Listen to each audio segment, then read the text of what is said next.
कि working at height और work at height दोनों बात एक है। वर्किंग जब जीरण बन जाता है, टू वर्क इन्फिनिटिव वर्ब की फॉर्म के आगे लगा देते हैं। ये मैं इंग्लिश पढ़ाना नहीं जा रहा, मैं आपको अब पढ़ा रहा हूँ HSC health safety and environment. तो वर्क एट हाइट ऊंचाई पर काम, ऊंचाई पर कैसे काम करते हैं आप कि when a worker is doing job अब 2 मीटर हाइट्स, 1.8 है वैसे तो स्टैंडर्ड उसका बना हुआ, लेकिन हम 2 मीटर ही मान लेते हैं। अगर उससे अब वर्क करता है then he should need to return permission by authorise person to do safely job in the organisation.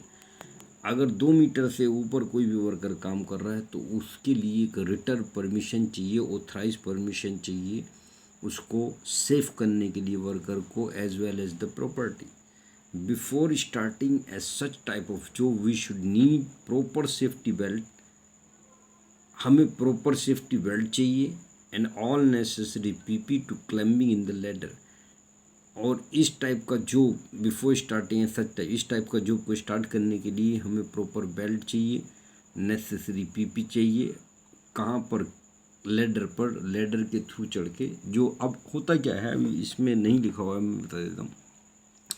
जब वर्किंग एट हाइट आप करते हैं, वो ऊंचाई पर आप काम करते हैं, उसके लिए ज़रूरत पड़ती है इसके फोल्डिंग की। इसके folding is a temporary platform और working you know making a working platform, temporary working platform that generally used in high-rise buildings and prepare the dams, bridge buildings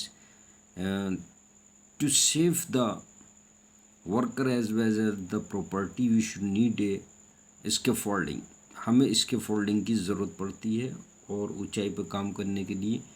और